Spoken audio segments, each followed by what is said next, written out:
Trees, they're everywhere, and while they keep us alive by providing oxygen, they are also harvested to create things like paper, furniture, toilet paper, or used for bioenergy. Forests play a vital role in human civilization, and with the growing human population, pressure on their resources continues to increase. Silviculture is an art and science required to support our economy and the environment. And while there may be some negative impacts on the environment, regulations and methods have developed over the years to ensure sustainable practices are in place to limit ecological implications. Silviculture is a growing sustainable method that is not only practiced in Canada but all over the world in hopes of re-establishing forest compositions and growth.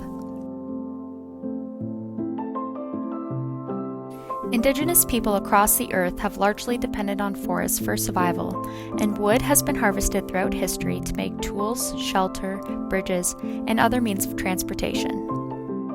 With the increasing human population, forests quickly began to be exploited, which led to societies choosing to either seize new forested areas through war or to regulate forest exploitation. Modern silviculture began getting its deserved attention, which led to the development of more sustainable and efficient ways to produce wood and other forestry products.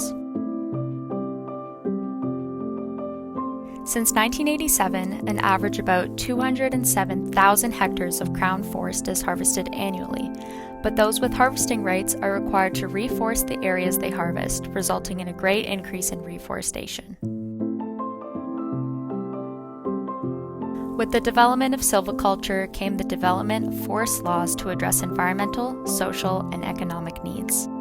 These policies require that Aboriginal interests be considered and respected, along with the protection of wildlife habitats and the regulation of timber harvesting to ensure practices are in place to promote forest regrowth. Throughout the development of silviculture, disadvantages of the practice were being recognized, which may potentially lead to negative impacts on the environment. Studies have shown that bioenergy has the potential of increasing in demand that can increase greenhouse gas emissions and further intensify the rate at which forests are being harvested. A study has been conducted demonstrating concern for the lack of ecosystem-based management. This is important to limit the differences between natural and managed forests, especially since the wood production demand is anticipated to increase, which will proportionally increase ecological differences and diminish key attributes of forests. After discussing the significance of silviculture on the environment, regulations must be in place to ensure sustainable methods and practices are being implemented.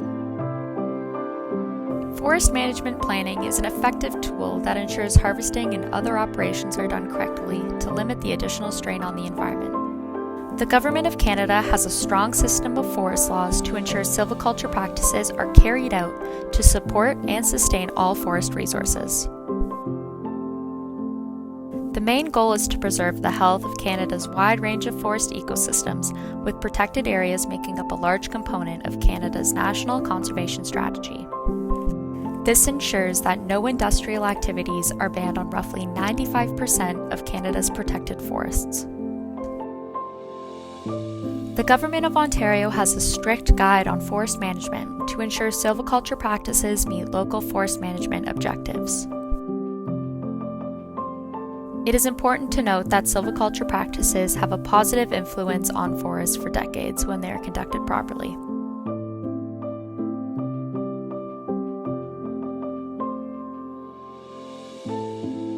In British Columbia, they have even made changes in clear-cutting practices to ensure reserves were kept by saving an area of trees within or outside of the cutting boundary. In conclusion, silviculture has come a long way since its creation, and through education and research, it is continuously evolving into a more sustainable practice that limits ecological implications. Silviculture is a necessary practice due to environmental, social, and economic needs. Therefore, it's important to continue to support its development to ensure the best possible methods and techniques are being implemented to reduce negative impacts.